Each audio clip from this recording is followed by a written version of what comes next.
Okay. Bismillahir Rahmanir Rahim. Alhamdulillahi Rabbil Alameen. الصلاة والسلام على سيد الأنبياء والمرسلين اللهم علمنا ما ينفعنا وانفعنا بما تعلمنا وزدنا بفضلك علما وتعليما إنك على كل شيء قدير. So we're repeating Hadith 68. So it says حدثنا I'll just read the Arabic because it says قال على النبي صلى الله عليه وسلم أنه قال ليس الواصل بالمكافئ لكن الواصل الذي إذا قطعت رحمه وصلها. Right, Abdullah ibn Amr ibn As, that the Prophet ﷺ said, the one who keeps things tight is not the one who merely reciprocates. Meaning, if I'm invited, I invite. If I include, I include. If they're nice to me, I'm nice to them. That's not what it means. The one who maintains is the one who, when his ties are cut off, he maintains ties of kinship. So we're not interested in you being nice to people who are nice to you. We're interested in you being nice to people who are horrible to you. Right? Why are people so bad to me? That's the whole point. That's the whole point. The whole point of life is to be tested. Why do they keep asking me difficult math questions? Because I want to give you a high grade. You can't possibly get a high grade if they don't ask you difficult math questions.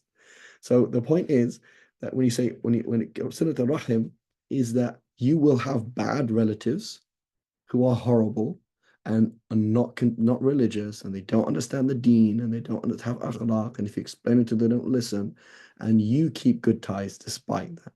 You will have family members who are rude to you. You're supposed to be nice to them. You will be driving with people who are crazy drivers, and you have to drive nicely and keep your calm. That's the whole point. That's the test. It is not just be nice to people who are nice to you. That's not the point. So again, how is this relevant to the world today? Right? Oh, that's a Palestinian problem. Palestine. Oh, Gaza. It's not even Palestine. Gaza. Those poor people in Gaza. They're not in Gaza. They're our brothers and sisters. They're us. We are being bombed. Right? Oh, they're not. They're Palestinians. Right? This is exactly this whole nationalism. This was divide and conquer methodology of the British, right, and other foreign things. Right? You're not part of India. This is Bangladesh. This is Pakistan. This is this. This is that. Divide and conquer. Right? So if you can't rule them, you cut them up into small pieces so that they can't help each other, and they make sure everyone identifies as other, right?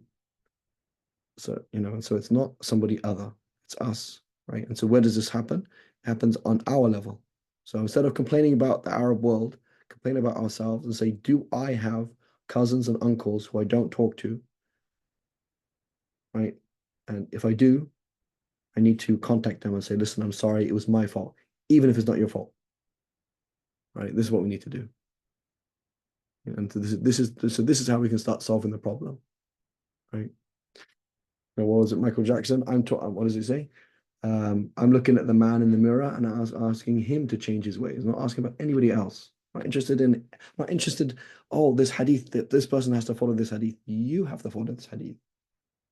Right? This is what we're interested in. Okay, next chapter says Babu Fadli man yasilu the rahim al-zalim. Mustafa, can you read the English after I read the Arabic? All right.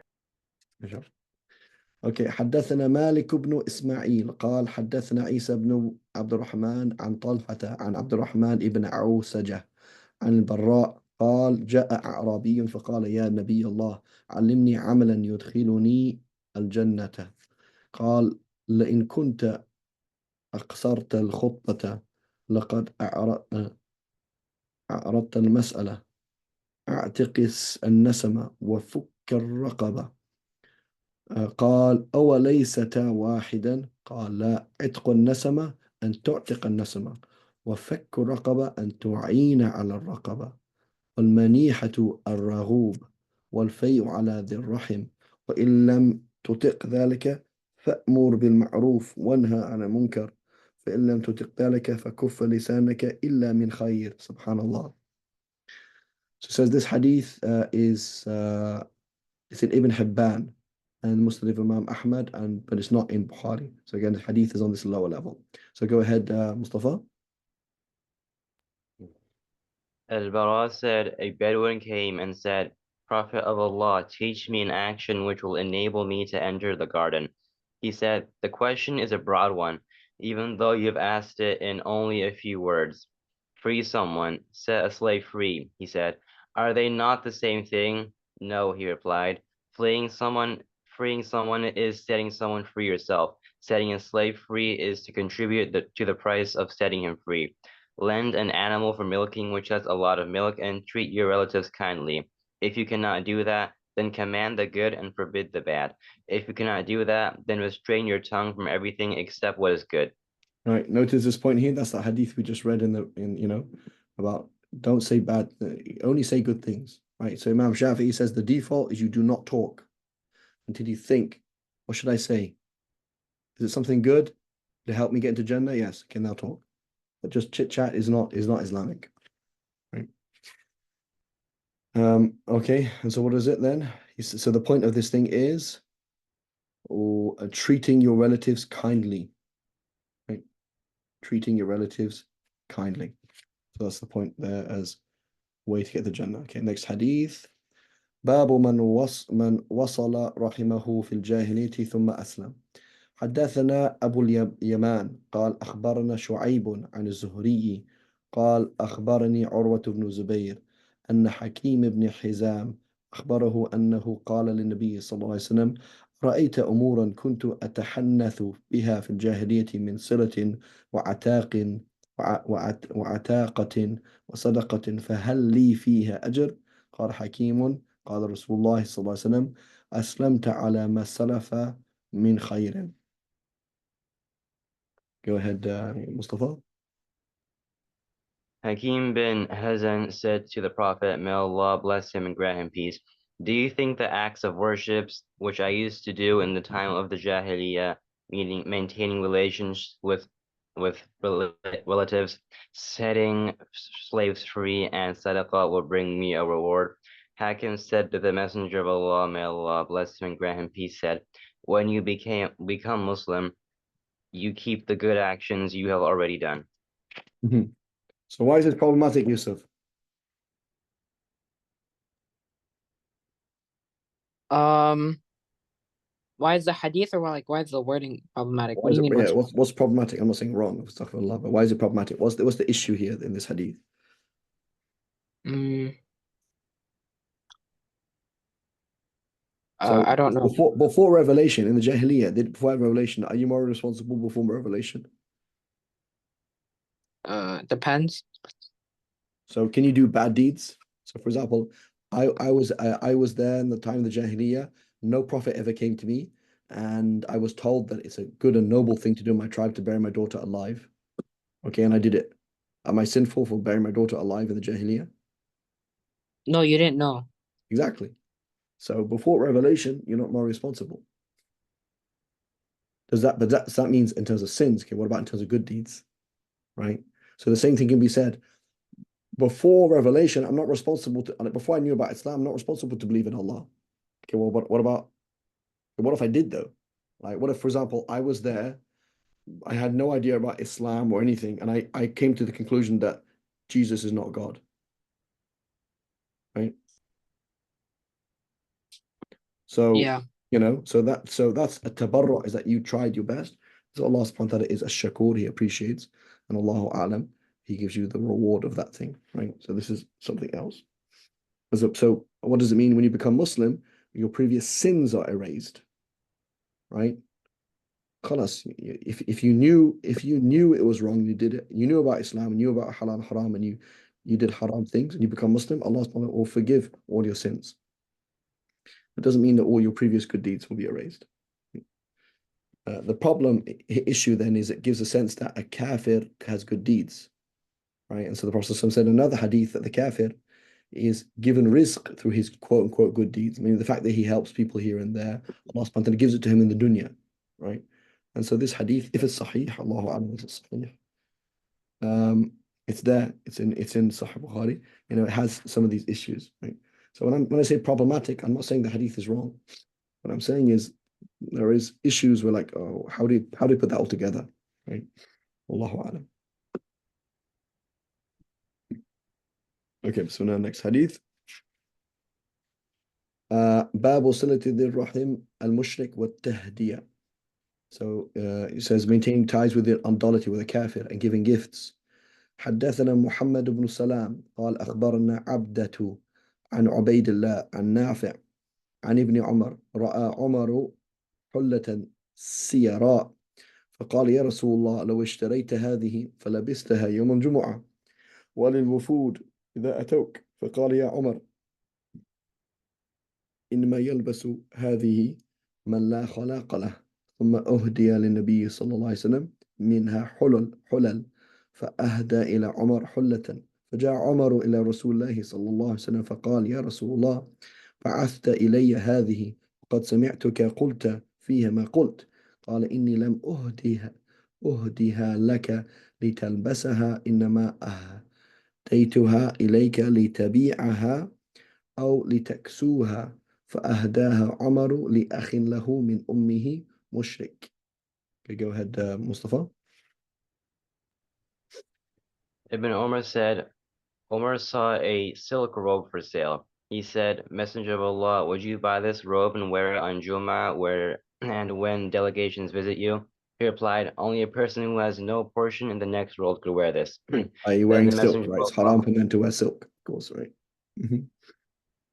then the Messenger of Allah, may Allah bless him and grant him peace, was given some robes made of the same material. He sent one of the robes to Umar. Umar exclaimed, how can I wear it when you said what you said about it? The Prophet replied, I did not give it to you so that you could wear it. You can sell it or give it to someone. Umar sent it to one of his half-brothers by his mother who was still an idolater. So the point of the hadith, why is Imam Bukhari quoting here, is that he's being kind to a half brother who is a mushrik. Okay. Now, where's the problem here? Where's the issue? We spoke about this before. Where's the problem here? Can I give alcohol to a non-Muslim to drink? No. So can I give silk to a non-Muslim to wear? I don't know. You can't do that, right? So here, according to the Jumhur, the Malikis, the Shafi'is, and the Hanbalis, that al-kuffar mukhatabuna bil-furu' that the non-Muslims are, just as they're obliged to believe in Islam, they're also obliged to abide by the Sharia, right? We don't force them to do that, but they are morally bound to do that.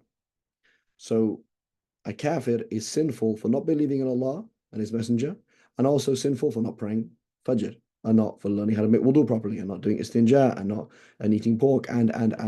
This is the position of the Jumhur, majority of scholars. The Hanafis, they say no, that's not true. The Hanafis, they say no, a kafir is not obliged to abide by the Sharia, right? As evinced by the fact that we let Christians drink alcohol, etc. Or you let your Christian wife not wear hijab or whatever it is, okay? Rather, on Judgment Day, they will be sinful for their kufr alone. They'll not be sinful for not abiding by the Sharia. Now, what's the fiqh repercussions of that? Okay, the fiqh repercussions of that are quite significant, actually. So I own a coffee shop, okay, in Clayton. And you should come by one day, Hikmah students, mashallah, free coffee. Okay, and it's now Ramadan.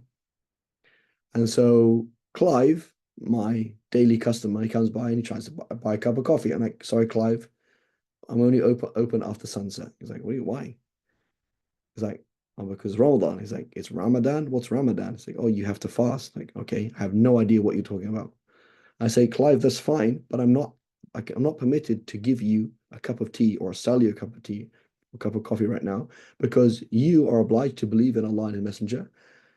And on top of that, you're obliged to find out what is halal haram. And you're supposed to find out that you're supposed to fast Ramadan. And so right now, I am helping you break your fast, which is haram. You can't do that. I cannot help you break your fast. So in the Shafi'i school, we would say that is haram to do that. You cannot sell a cup of coffee to somebody who's going to drink it, right now.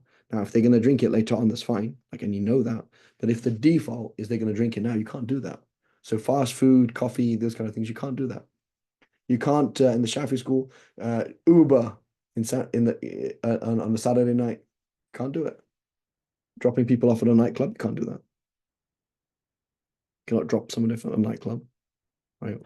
Unless you know, for example, okay, they're going to a nightclub to go and find a lost key. Okay, like unless you know that, but by default, or just you by default, you're dropping people off to do the haram. Say, well, he's not Muslim, so it doesn't matter. The same thing, right? Or selling something to somebody you know they're gonna do haram with it, you can't do it, right? So this is there's two issues here. Number one is that so for the Hanafis, the Hanafi school, can I sell a cup of coffee to a non-Muslim in Ramadan? Yes, it's un-Islamic, but it's not haram because the non-Muslim is not obliged to fast. Right? He's not obliged to fast. Right? And there's other things like that as well. So I'm not going to go into more details. But number one is there's that usuli difference, right? Which is kind of like almost an aqidah difference, really. Like on judgment day, is this person going to be asked about these things or not? Okay. The other issue then is notice how Sayyidina Umar, what he did is he gave silk to his brother, his half brother. Now, just like when the Prophet ﷺ gave him silk, it didn't mean you're going to wear it. So similarly, when you say in the specifics of it's haram to help somebody else do something that's haram, what does that exactly mean? Right? So you will see now when they deal with the specifics of that, I'm not talking about the theory anymore, the specifics, the fuqaha differ. So again, I'm driving Uber or I'm doing DoorDash, and I'm like, yeah, I went to the store and I picked up. So I went to McDonald's, I'm doing DoorDash, and I picked up some food from McDonald's and took it to their house. I don't even know what it is, and I don't know what they're going to do with it. Maybe they're going to feed it to their dog, right? So the Shafi'is generally they'll say, no, you can't do that. You can't do DoorDash like that because you're going to pick up food from McDonald's, which is default haram, and you're going to give it to this person who's by default going to eat it. So you've helped somebody do the haram. You can't do that. So you're a bit of a predicament, like, bro, I'm just trying to find a job. It's kind of hard, you know? Whereas for the Hanafis, they don't look at it in the same kind of way. When they say helping somebody do the haram, it's like literally putting it in their mouth. Like Sayyidina Umar helped his brother do the haram, but he didn't know specifically that his brother-in-law is going to use it for this reason, that reason. Maybe his brother-in-law is going to give it, his half-brother is going to give it to his wife to wear. I don't know. So maybe he's going to sell it, right? And so when you look at the specifics, yes, generally they say anything that's directly involved in aiding and abetting the haram is haram. But when you see the specifics and the examples they kind of give, it's not really the same. And generally speaking, the Hanafis are a bit more chill when it comes to this. Like when they say helping somebody do the haram, it's like literally pouring it in their throat, as opposed to, kind of dropping something off of someone's house, right? So it is a useful dispensation to have. It's like, yes, like can I, is it technically halal for me to do Uber on a Saturday night in an area with like nightclubs and things like that? Yeah, technically speaking, in the Hanafi school, technically halal. Is that a good income? No, you should be looking for another kind of job. The only job I can have is DoorDash, right? And I can't keep choosing every 2 minutes where I'm going to pick the food up and where I'm going to drop it off, etc. Is it halal in the Hanafi school? It's halal. Is it something else I should do? Yeah, try and find something else, right? But it's important to know that scope. Does that make sense, everybody?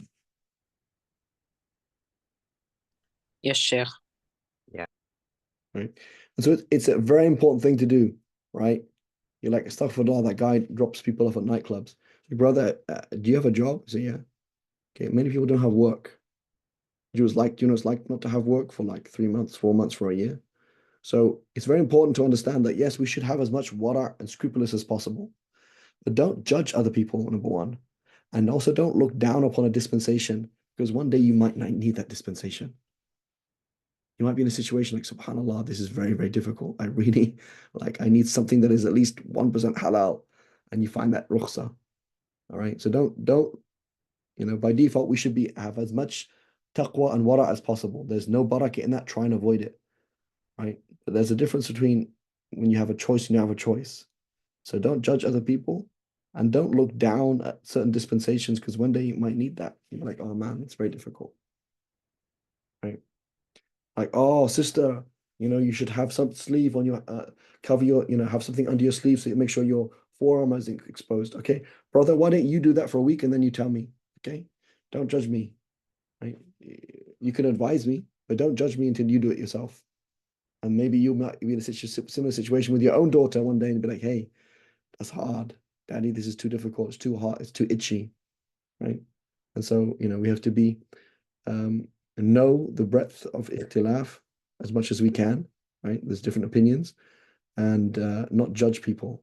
We can guide people, advise people, but not judge people, because you don't know. And we should also not like, oh yeah, I would never do that. I would never live in a non-Muslim country, bro. You're living in a non-Muslim country, and your tax dollars are paying, you know what? I would never do this. Right? Even if this, I would never do that. Right? Really? So don't have that kind of, a lot of that is ego, right? And you say, Alhamdulillah, I'm a slave of Allah. Whatever I'm able to do to please Allah subhanahu wa ta'ala, I'll try my best. That's all. Okay. Okay, this one, our next thing here, 38. Says باب تعلموا من أنسابكم ما تصلوا به أرحامكم. حدثنا عمرو بن خالد قال حدثنا عتاب بن بشير عن إسحاق بن راشد عن الزهري قال حدثني محمد بن جبير بن مطعم أن جبير بن مطعم أخبره أنه سمع عمر الخطاب رضي الله عنه يقول على المنبر تعلموا أنسابكم ثم صلوا أرحامكم والله إنه ليكون بين الرجل وبين أخيه الشيء ولو يعلم الذي بينه وبينه من داخلة الرحم لأوزعه ذلك عن انتهاكه.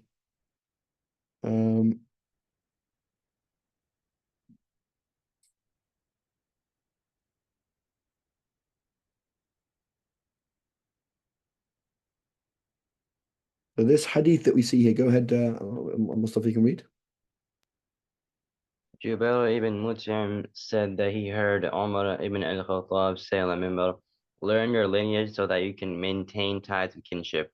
By Allah, if there are some bad feelings between a man and his brother, and he knows that there is kinship between him and that man, that will prevent him from breaking with him. Mm-hmm. So this is the point of knowing family ties, right? So again, this is something basic. Anybody from the East, they're like, yeah, we know that. This is my, I give an example. We have Bengalis here, okay?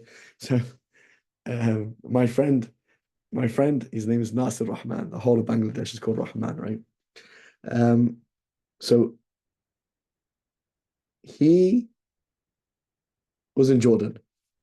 Now his sister's husband's sister's husband. So his brother Nasir, his sister's husband's sister's husband. Okay, he lives in Jordan. She's Bengali, right? Married to a German convert. So my friend Nasir, he goes to visit his, whatever you want to call it in Bangla. I don't know what it's called, right? For him, there's some title for it. So there's a word for it in Bangla. But this German guy is like, yeah, Al-Hassan, come to my house, I have no problem. We're not related, are we? Like, I'm married to somebody whose brother is married to your sister. That's not a relationship in Germany. It doesn't have a title. It's not like I'm your uncle or anything like that. In Bangla, it has a word, right? He's this, whatever this. And so my friend is like, I have to visit this person and visit them as kinship, right? But then my German friend is like, okay, come to my house. I don't have a problem. You're welcome, but we're not even related. So this idea that this kinship is very important, right? This kinship is very important. And it's quite complex because often we might conflate it with like tribalism or these kind of things. And it's not, it's that there's a sanctity, right? There is a relationship. And I remember my father, rahimahullah, passed away about a year ago. And we had a kind of, not really funeral, but a kind of like a family gathering. And so his cousin came, Helen, right? Non-Muslim. So my dad's cousin, which you don't really know very well. So she comes to this funeral. She says, why am I here? So I'm here because my dad, like this is like my loyalty to my dad. Like she said, my dad would have wanted me to be here. Right? For her, did she really know? Like there's not that much of a connection between them. Maybe saw them here and there, not much. But this is Silat al-Arham. There's a sanctity here. Right? There's a sanctity here. Right? And so knowing what Allah is sacred. Right? وَمَن يُعَظِّمْ شَعَائِرَ اللَّهِ فَإِنَّهَا مِن تَقْوَى الْقُلُوبِ. Whoever venerates those things that are sacred to Allah, this is important. This is of the taqwa. right? And so it's important. Know who your relatives are, and keep ties with them. How are they doing? Are they okay? Etc. And as best as we can, avoiding whatever harm there might be. Right? And so this hadith here is not a hadith, right? It's the words of Sayyidina Umar. Okay. Now the muhaqqiq, my editor mentions here, says this is Hasan, and it's as the words of Sayyidina Umar, was quite confident. It's also possible it's the words of the Prophet himself as well. So here Imam Bukhari quotes it as the words of Sayyidina Umar. There's another version where it comes in Tirmidhi as the words of the Prophet via Abu Huraira. Right? So is it possible that the Prophet said it and Sayyidina Umar said it? Like, it's possible, why not? But there's other chains of transmission that mention that it's the words of the Prophet Sallallahu Allahu Alam.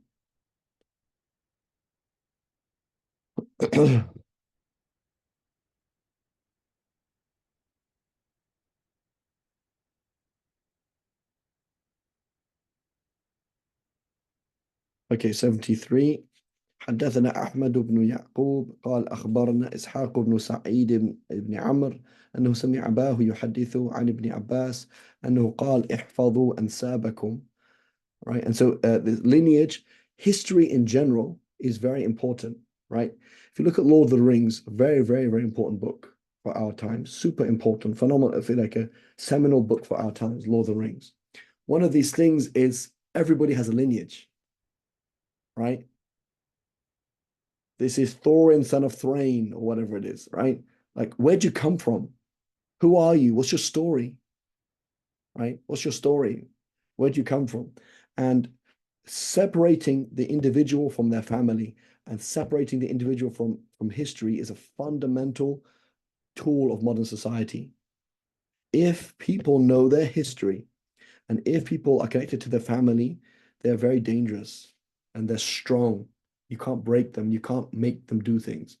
If people have loyalty to the iPhone and loyalty to the television and loyalty to the government, but they don't have loyalty to their family, and they don't have loyalty to their history and to their past, then we can move them around, right? So it's very important to understand that this is an agenda, right? We saw it. It's a whole part of what's it called? Communism, right? A part of communism is we see it as far away, but communism is here in the West. It's not like somewhere else. It's the same system. The whole idea is separate you from your family, separate you from loyal to the government alone, right? To the system. No loyalty to religion, no loyalty to the past. Erase you off of history. So the very important thing. So everybody if you Lord of the Rings, is like a story based on a story based on a story, right? What is the story behind this?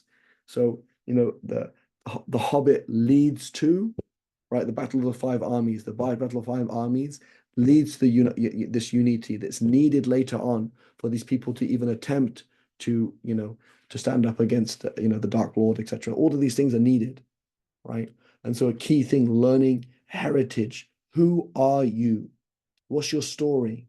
Everybody had a story, and now nobody has a story. And then you don't know who your mum is, you don't know who your dad is, you don't know anything. Where'd you come from? And don't know, right? So it's really important knowing your story. History is like the most important thing, right? History and language, right? And so every politician in the past is like a historian, because like, what is to be a politician? Like, how to go forward, you have to know where you're coming from, right? Bob Marley said this. He says, we know, there's Rastafarians, right? He says we know where we're going, and we know where we're from. We live in Babylonia, and we're going to the Father's land, right? So this is a rhetoric from the Bible, right? Of the Jews of the Bible, like we live in Babylon, we've been kicked out of the promised land, and we're in the bad place, but we have a goal. We're going back to the promised land one day, right? This is the Jewish mentality. We are going back to the promised land. We're going to get there. That's our identity. That's who we are, right? And so, people are just totally lost, right? Understanding madhahib, It's so unbelievably simple if you understand history. If you have no idea of history, it's like, why on earth would I follow madhab? It doesn't make any sense. Like, well, what is this thing? Like, why don't just here's a hadith, here's a Quran, let's follow that, obviously. It's just lack of not knowing history. Very simple things, not knowing history.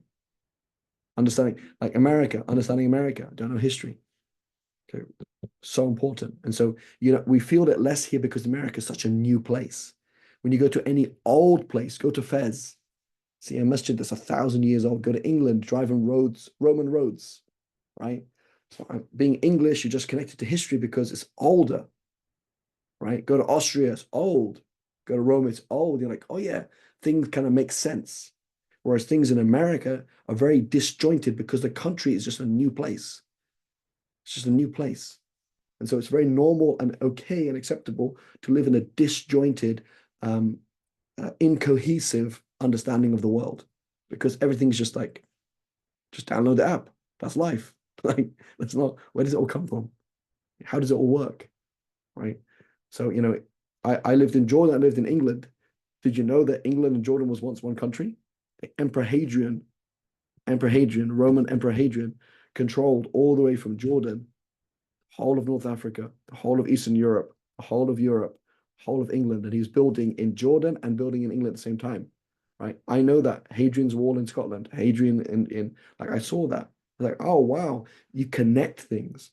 If you have no idea of geography, no idea of history, and you're just this online weird person, right? It's very, very dangerous. Right. So if you look, I really felt that like the Lord of the Rings really helped me understand Seerah. Because Seerah, when you read the whole Seerah, the authors of the Seerah, like Ibn Hisham, they're not really talking about the life of the Prophet alone. They're talking about a people, right? So that, for example, he has a book, Ibn Hisham also has a book, Muluk Himyar, the kings of Himyar, right? When you talk about, one of the things you find, for example, in Lord of the Rings is it keeps breaking into poetry. That's what you see in the Seerah. Every single thing in the Seerah is like Bollywood film. It's like, here's so and so, and he's so and so, son of so and so, son of so and so, and then poem, right, which was sung. So every single story has a feeling to it, has a significance, every single place, right? So when you study Seerah, there's like, oh, this mountain, this tribe, that tribe, so and so, son of so and so, son of so and so, right? You see all these lists of names. Like, why do they have such long names? Because they have a story behind them. They go back to something. Whereas the modern world, the modern consumer kind of empire wants you to have no allegiance to anything and no background. Your name is short. You go to Jordan, your name is what they call an Ism Rubai. Yusuf, son of so and so, son of so and so, and then your last name. In the past, it wasn't like that. It was so and so, son of so and so, son of so and so, son of so and so, so and so. In the West now, it's like Fareed Dingle. That's it. Right? That's who you are. Who's Dingle? I don't know. So I don't know you don't know anything. You can't be held to any standards because you don't know there's no standard set for you. And there's nothing to live up to, and there's no story. Right? There's no continuation of anything. So you are totally at the mercy of the system. It's a very important thing to understand. Who are you? Your father, your grandfather, your great-grandfather, your great-grandfather. Who are these people? What did they do? How did they live life? Very, very important thing to do. Right.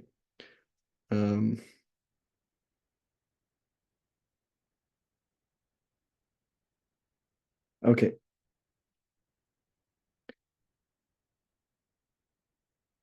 Skipped ahead. Where are we? Okay. Next hadith 73. So it says حدثنا أحمد بن يعقوب قال أخبرنا إسحاق بن سعيد بن عمرو أن سمع أباه يحدث عن ابن عباس أنه قال احفظوا أنسابكم تصلوا أرحامكم فإنه لا بعد بالرحم إذا قربت وإن كانت بعيدة ولا قرب بها إذا بعدت وإن كانت قريبة وكل رحم آتية يوم القيامة أمام صاحبها تشهد له بصلة إن كان وصلها وعليه بقطيعة إن كان قطعها. So this again is this, go ahead, Mustafa. Ibn Abbas said, keep a record of your lines of descent so that you can maintain ties of kinship. He will not make his relatives distant when when they are close relatives, even if they live far away. He will not consider them to be close relatives if they are distant ones, even if they live near to him.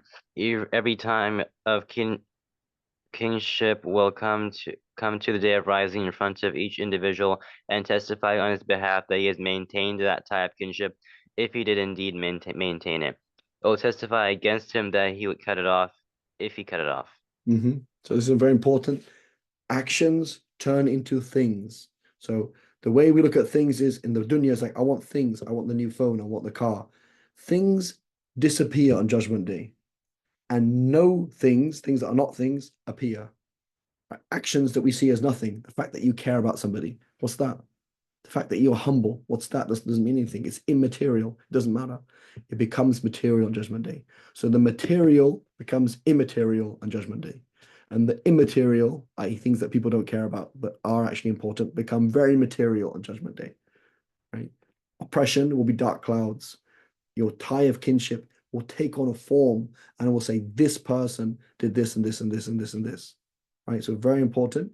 Social media, a case against us. The only thing you should use social media for is open up a Facebook page for you to connect, keep ties with your relatives, right? That's where you can keep ties. Make a plan, whatever. Every 5 years, can I go and visit somebody? Can I do this? Can I do that? Etc. Contact your cousins who are struggling, right? I'm sure Yusuf and Mustafa, for example, I'm sure you have other cousins of your age that are struggling in their deen, right? And to some extent, you can contact them and say, hey, can I, what's going on? You don't have to even talk about anything. Just the fact that you talk to them means something, right? Learning Punjabi and learning your native language, very important. Learning, people like, again, the classic, I don't want to speak Bangla. I don't want to speak Punjabi. It's like, you should learn these things. They're very important, right?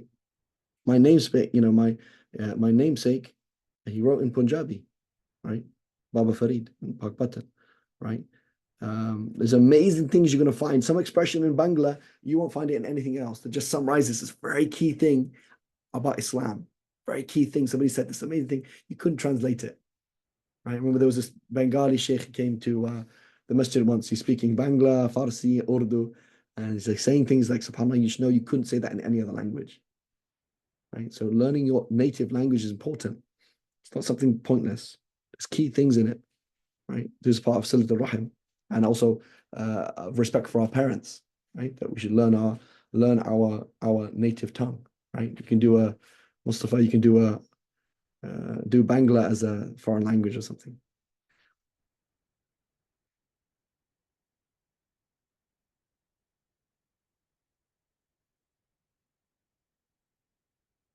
Okay, Babu هل يقول المولى إني من فلان. Okay, Mawla. So what is a Mawla? A Mawla is a slave or a freed slave. So important thing to understand in the Jahiliyyah, pre-Islam, and then in the Semite world, so in the Old Testament and in the Semite world, a slave is part of a clan. So you're not just property, you're a human, and you are what's called a client. You are part of that clan, right? So you're going to be part of that clan, okay?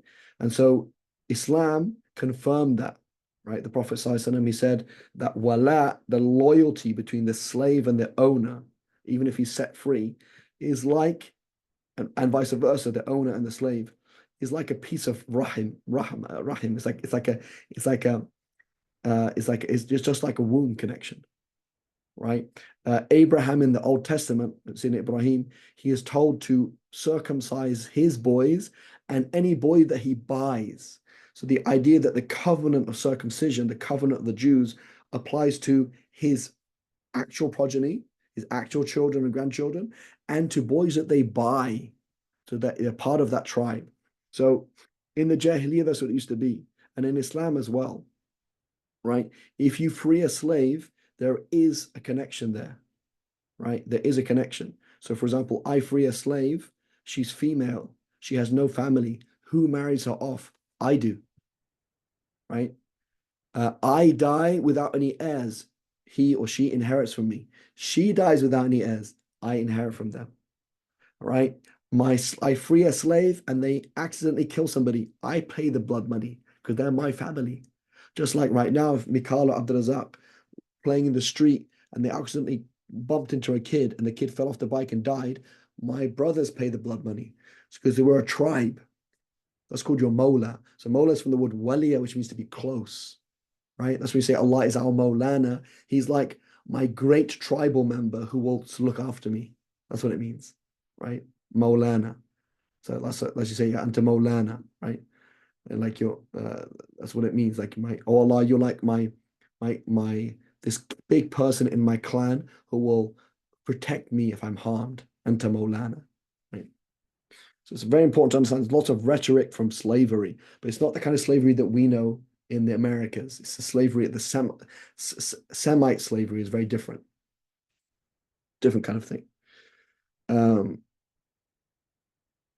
So here's a question. So it can have Mola. So I am from this tribe, but you're not actually from that tribe in terms of your descent, right? Should you say that or should you not? Is it like kind of wrong in that you're kind of changing your lineage, right? So he says, Babu هل يقول المولى إني من فلان. I'm from this person. I'm from that tribe, right? So it says حدثنا موسى بن إسماعيل قال حدثنا عبد الواحد بن زياد قال حدثنا وائل بن داود الليثي قال حدثنا عبد الرحمن بن أبي حبيب قال لي عبد الله بن عمر من أنت? Which tribe are you from? قلت من تميم قال من أنفسهم أو من مواليهم؟ قلت من مواليهم. قال فهلا قلت من مواليهم إذن. Right. Go ahead, Mustafa. Abdul Rahman ibn Habib said, Abdullah ibn Umar asked me, which clan are you from? I replied, from Taim of Tamim. He asked, one of themselves or one of their molas? One of their molas, I replied. He said, so why did you not say one of their molas? Mm-hmm. So this is so you are of that tribe, but you are of the molars of that tribe, right? And so often the word mawali was often used for non-Arabs. So what would happen is, let's say, for example, like say Imam Bukhari. So Imam Bukhari, Muhammad ibn Ismail, ibn something, ibn Bardizbah. So his grandfather or great grandfather is called Bardizbah, which is a Persian name, Bardizbah, right? So Imam Bukhari is obviously not Arab. But then he's al-Ju'fi because the governor of that area that conquered that area, right? And who became his great grandfather became a slave of that person was al-Ju'fi. So Imam Bukhari is al-Ju'fi through from Ju'fa, for al-Ju'fi as his tribe, but he's actually a mawla of those. So often you used to refer to non-Arabs as the mawali, right? Mawali, right? Because they would become so they would either be slaves or freed slaves of that tribe, and they'd be kind of connected through that. So anyway, okay. And next one says Bab Mawla al-Qawm min anfusihim. A mawla of a people is one of them, right? So again, the other side of it, he is of them. Right?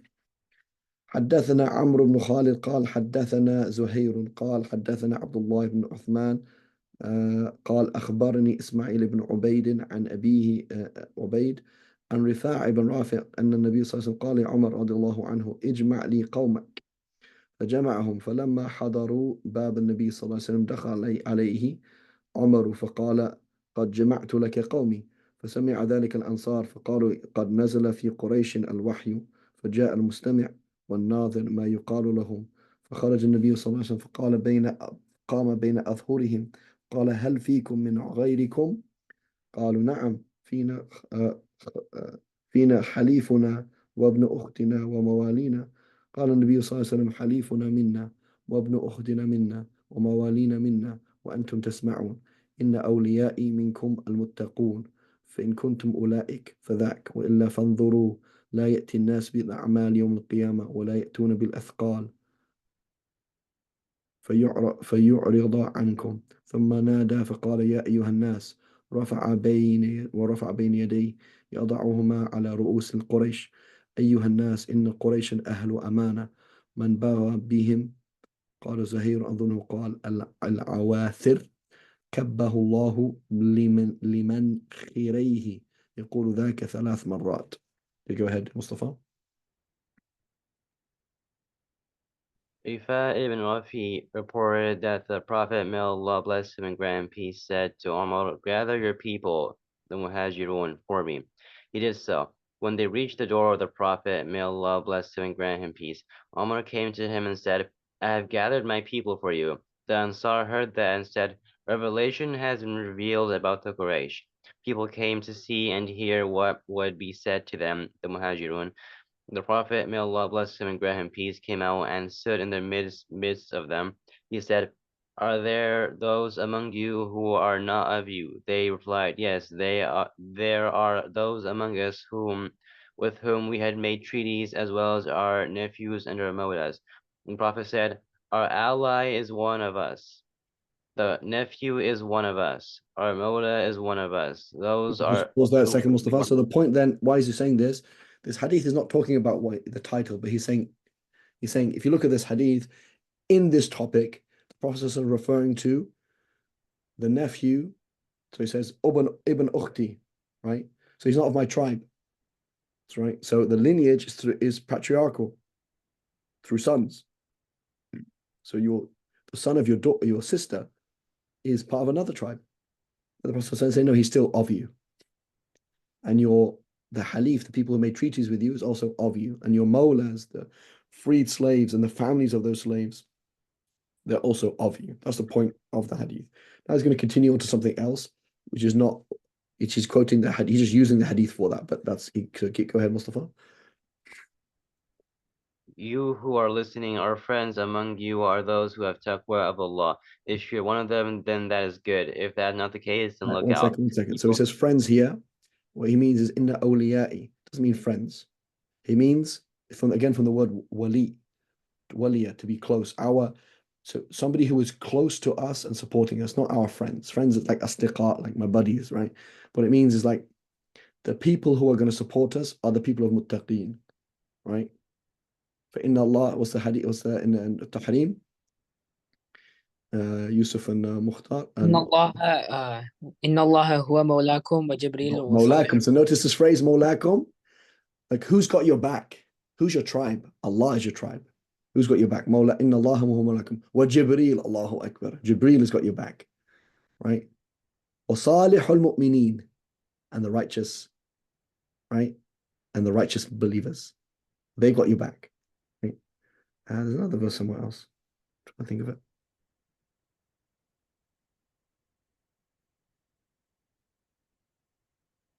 So anyway, the Prophet is changing the standards. Standards before used to be tribe. Okay? Now it's taqwa. Right? The person who's got your back now is minkum al-muttaqoon. Right? So yeah, you're related, you're considered muhajirun, fine. These people are Quraysh. Okay, Quraysh meaning this and this. Fine, you're Quraysh, you're the people who did hijrah. But the actual tie is that of taqwa. Right? The actual tie is that of taqwa. Right? Go ahead. So my friends, my allies, my supporters among you are actually, go ahead. People will bring their actions on the day of rising, and you will come with burdens, and you will be shunned. Then he called out, "O people!" He raised his hands and put them on Right. the So I heads will of be the shunned even though you're of this. So don't say I'm of this tribe. Oh, I'm from Ahl Bayt. Fantastic. That's great. Ahl Bayt is amazing, but that doesn't save you Judgment Day.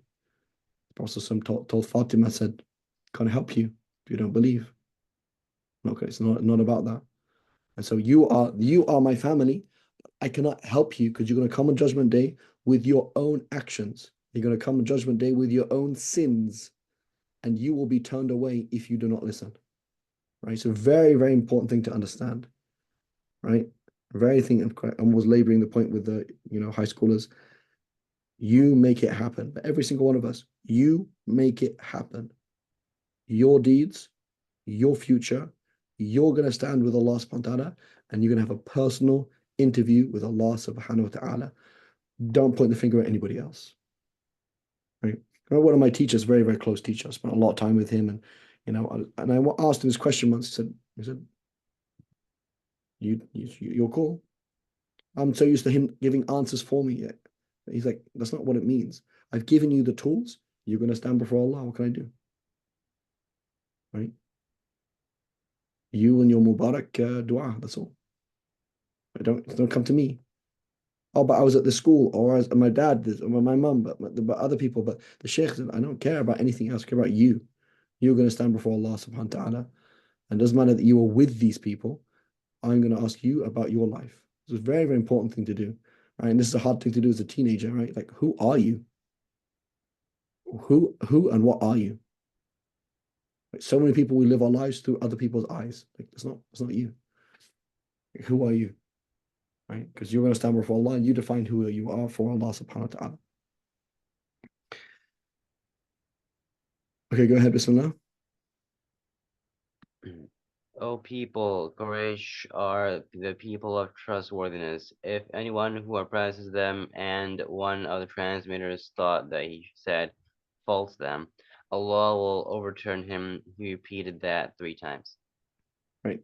And so this last part here is part of the is that in politics, at least according to the Shafis, I'm not sure if it's agreed upon, is that the only people who can be the Khalifa are the Quraysh. Right? The Prophet said, Al-A'imma min al-Quraysh. Right? That the leadership of this ummah is in the Quraysh. So to be the Khalifa, you have to be of Quraysh. Right? That's another issue here. Okay, inshallah, we'll stop here, inshallah ta'ala. We are on. So Lord of the Rings, 1984, not a nice book, very disturbing. Also haram things in it, but very, very important. Seerah, no, not just any Seerah. Seerah Martin is good, but particularly when you read, for example, when you read Ibn Ishaq and Ibn Hisham, the original Seerah, it has a different world about it, and the Bible as well. When you read the Bible, it's like there's a whole world, particularly Old Testament. It's a whole world. It's like, oh, it's really interesting. There's lots of things that we just totally, because our world as Westerners is a Greco-Roman world, right? Greco-Roman plus Enlightenment plus 21st century plus all over the place. Our world is totally different. When you read the Old Testament, when you read Lord of the Rings, when you read Sirah, there's a whole culture, a world that is very similar. It's an older world, right? That we are part of and that humanity has functioned in for the last, whatever, 10,000 years. So inshallah, we'll continue from there. صلى الله على سيدنا محمد وعلى آله وصحبه وسلم سبحان الله وبحمدك أشهد أن لا إله إلا أنت نستغفرك ونتوب إليك. So, Sheikh. Perfect. So